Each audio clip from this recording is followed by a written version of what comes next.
Por que alguns crentes morrem cedo? Primeira parte. Comentário de Mari Persona. Alguns anos atrás eu precisei fazer uma cirurgia, tirar a vesícula. Então o médico vai no quarto, né, antes de levar para a sala de operação, e dá um medicamento lá para você bobear, né, ficar meio sedado. Ele falou assim, conta até 100. Que 100 nada. Paguei logo com o negócio, né?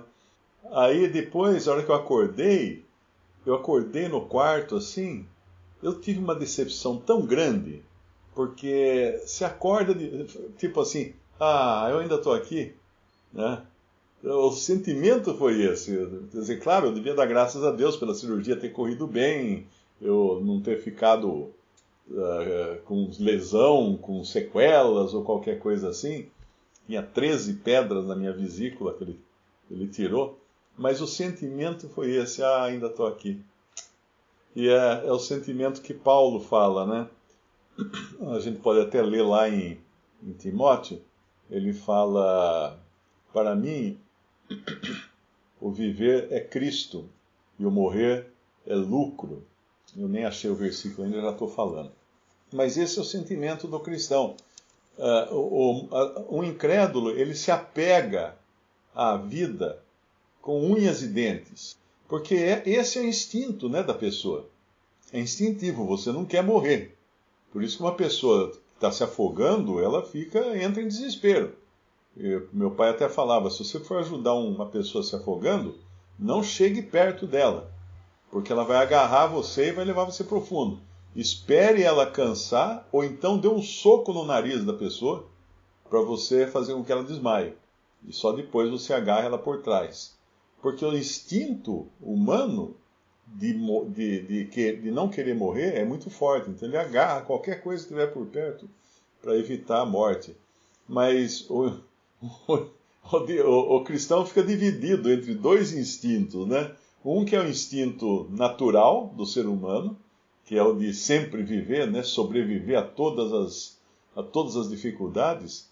E o outro é o instinto espiritual dele, que é querer estar com o Senhor. Você fala isso para um incrédulo, puxa, eu queria estar com o Senhor hoje. Ele bate 3 vezes na madeira. Ele bate, porque isso é pavoroso para ele a ideia de se encontrar com Deus. E onde já se viu alguém querer estar com o Senhor? Sim, muitos. Paulo é um, lá em Filipenses, no versículo 20, ele fala, segundo a minha ardente expectativa e esperança de que em nada serei envergonhado, antes, com toda ousadia, como sempre, também agora, será Cristo engrandecido no meu corpo, quer pela vida, quer pela morte. Porquanto para mim o viver é Cristo e o morrer é lucro. Entretanto, se o viver na carne traz fruto para o meu trabalho, já não sei o que hei de escolher. Ora, de um e outro lado, estou constrangido, tendo o desejo de partir e estar com Cristo, o que é incomparavelmente melhor. Ouviu bem aí? Incomparavelmente melhor. Mas por vossa causa é mais necessário permanecer na carne. E, convencido disto, estou certo de que ficarei e permanecerei com todos vós para o vosso progresso e gozo da fé. Repare nas palavras de Paulo, é que ele diz que a permanência dele, Filipenses 1, repare que a permanência dele na terra, entre os irmãos, ele gostaria de partir, porque o viver é Cristo, o morrer é ganho, não é? Mas se o viver na carne me der fruto da minha obra, não sei então o que devo escolher. E aqui ele fica dividido. Ele fica dividido, porque ele partir e estar com Cristo é muito bom para ele. Para ele, né? Porque daí ele encerra a sua carreira aqui, como um dia ele encerrou a sua carreira aqui. Ele diz lá na Timóteo, que ele fala, combati o bom combate, guardei a carreira, guardei a fé, né? E ele então estava se despedindo. Lá em 2 Timóteo ele estava se despedindo dos irmãos, porque ele já tinha sido avisado pelo Senhor que ele ia embora. Então aquilo que ele fala lá em Tessalonicenses, 1 Tessalonicenses 4, quando ele fala, mas nós, os que ficarmos vivos, seremos transformados, né? E subiremos para estar com o Senhor, encontrar o Senhor nos ares. Ali ele ainda tinha a esperança do arrebatamento, nós os que ficarmos vivos. Mas em 2 Timóteo ele já sabe que ele não vai ficar vivo. O Senhor já havia revelado a ele que ele iria morrer. Então ele se despede ali dos irmãos na segunda epístola a Timóteo. Mas quando ele fala aqui no versículo 25, veja bem o contraste, né? Primeiro ele fala que ele estava em dúvida porque não sabia o que escolher, já que para ele estar com Cristo era muito melhor. Mas no versículo 24, mas julgo mais necessário, por amor de vós, ficar na carne. E tendo esta confiança, sei que ficarei, e permanecerei com todos vós, para proveito vosso e gozo da fé. Então a permanência dele era ganho também.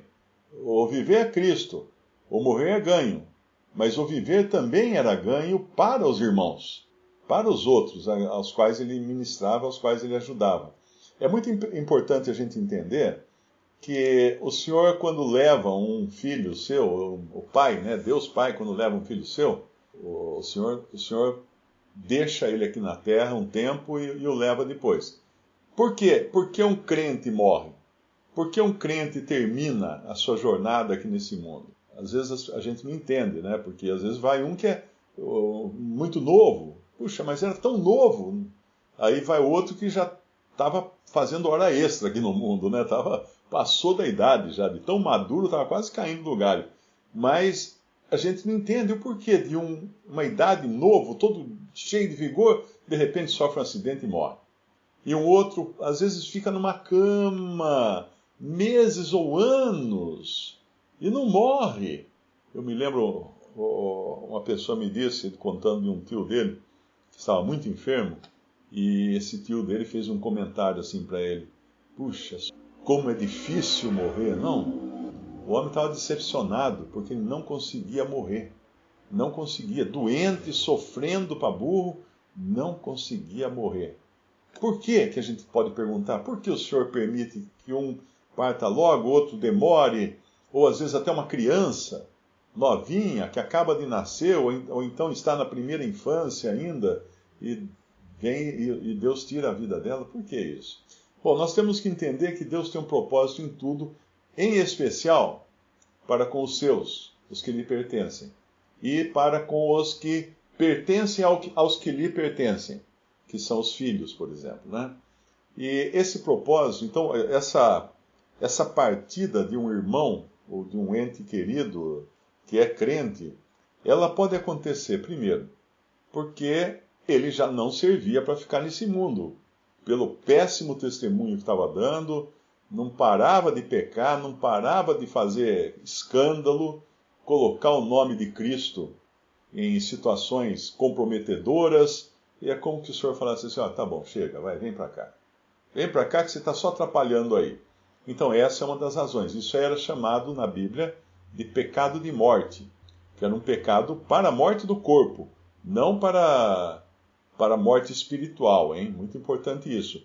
Quando Paulo menciona que ele ordena até que fosse entregue a Satanás, um que estava dormindo com a madrasta, lá em 1 Coríntios 5, ele fala para que o espírito seja salvo, para que a carne seja destruída, entrega a Satanás, Satanás vai causar a morte desse indivíduo aí, que era um cristão, lá da Assembleia de Corinto, para que a carne, então, morresse, mas o espírito seja salvo no dia do Senhor. Então, é claro que ele ia ter uma entrada, não uma entrada ampla no céu, como fala em Hebreus, que nós gostaríamos todos de ter uma ampla entrada nos portões celestiais, mas ele ia ter uma entrada vergonhosa, né? Uma entrada medíocre, porque passou por aqui, não deixou o bom aroma de Cristo, mas passou fedendo enquanto viveu nesse mundo. Todos os que se lembram dele não sentem saudade, porque o cara foi um crápula aqui, apesar de ter sido salvo. É importante entender isso. Uma pessoa perguntou para mim hoje, alguém que se converte a Cristo, ele para de pecar? Como que ele pode continuar vivendo pecando e ser convertido a Cristo? Aí eu respondi com aquela passagem da primeira carta de João, onde fala ali que se dissermos que não temos pecado, mentimos, né? Nos enganamos e fazemos Deus mentiroso também. Mas, se confessarmos os nossos pecados, Ele é fiel e justo para nos perdoar os pecados e nos ter em toda a justiça. Não lembro a palavra exata agora. Mas daí, na continuação, no capítulo 2 de 1 João, diz que nós temos um advogado diante do Pai, que intercede por nós. Agora, para que nós precisaríamos de tudo isso? Porque isso é para crente. 1 João está escrevendo para salvos, para crentes. Por que então nós precisaríamos ter tudo isso, essa possibilidade de confessar os nossos pecados e ainda assim de termos um advogado no céu constantemente diante do Pai, ao mesmo tempo que temos um acusador, temos o diabo também constantemente diante de Deus, dizendo, olha lá o que o Mário faz, ó. Como é que você pode falar que o Mário está salvo? Olha lá o que ele fez, nossa, olha só, que coisa horrível ele fez, o que ele aprontou. Mas tem um advogado lá, temos um advogado. Então, não faria sentido se uma pessoa verdadeiramente crente não fosse capaz de pecar, não é que é licença para pecar, capaz de pecar, porque ele ainda continua na carne. Então, ele ainda está na possibilidade de pecar. Não faria sentido ter esses recursos de confessar os pecados e ter esse advogado no céu, diante do Pai. Mas voltando então, eu falei daquele que é tirado da vida porque ele peca demais e não serve como testemunho. Aí vem a questão do pecado para a morte, que é falado em algumas passagens da Bíblia. Os únicos que tinham poder, autoridade para invocar o pecado para a morte sobre alguém, entregar alguém a Satanás, eram os apóstolos. Não é qualquer cristão. Hoje ninguém tem esse poder de entregar a Satanás, porque não existe apóstolo. Aquele homem que fica na frente lá da igreja, que você vai e coloca um AP na frente do nome, ele é um usurpador.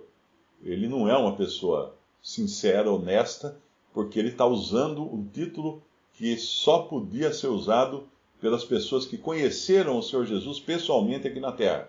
A menos que esse pastor seja muito velho, né? Tenha 2000 anos. Vai saber, né? O cara tomou tanto ômega 3 aí que aguentou tranco aí 2000 anos. Mas não tem, não. Pode esquecer. Ele é um usurpador. Ele está incorrendo naquele crime de... Tem um crime que fala de identidade, de falsidade ideológica. Não é? Quando você assume uma identidade que não é sua, ou quando você assume um cargo que não é seu, ou um diploma que não é seu, você fala que é médico.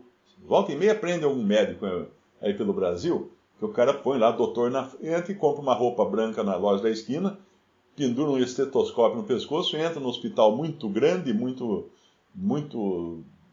movimentado, e daqui a pouco ele está amigo de todas as enfermeiras e todo o pessoal do hospital, e ninguém percebe. Já teve caso em São Paulo de um que ficou muito tempo dentro do hospital, não sei se era Santa Casa ou outro hospital, e só depois foram descobrir. Ele se apresentava como médico otorrinolaringologista. E aí o problema é que quando pegavam pacientes que foram operados por ele, teve um homem lá que mostraram na TV, falando assim, então, você vai entrar com queixa na polícia? Então, eu falei assim, eu fiquei tão bom depois da cirurgia que ele fez em mim. O cara operava as pessoas, ele era tão fanático para ser médico que eu acho que ele estudava livros, observava os médicos, né? Mas uma pessoa que se intitula apóstolo hoje não é coisa nenhuma. Não é coisa nenhuma. Não caia nessa. Não acredite nas coisas que ele diz, porque se ele já começou com uma mentira na base da posição que ele ocupa, dizendo que é apóstolo, aí no trem das mentiras vem tudo aí, né? O que vier depois não presta para nada. Mas voltando então, o pecado para a morte só podia ser aplicado, entrega a Satanás, só podia ser aplicado pelos apóstolos. Ninguém tem esse poder hoje.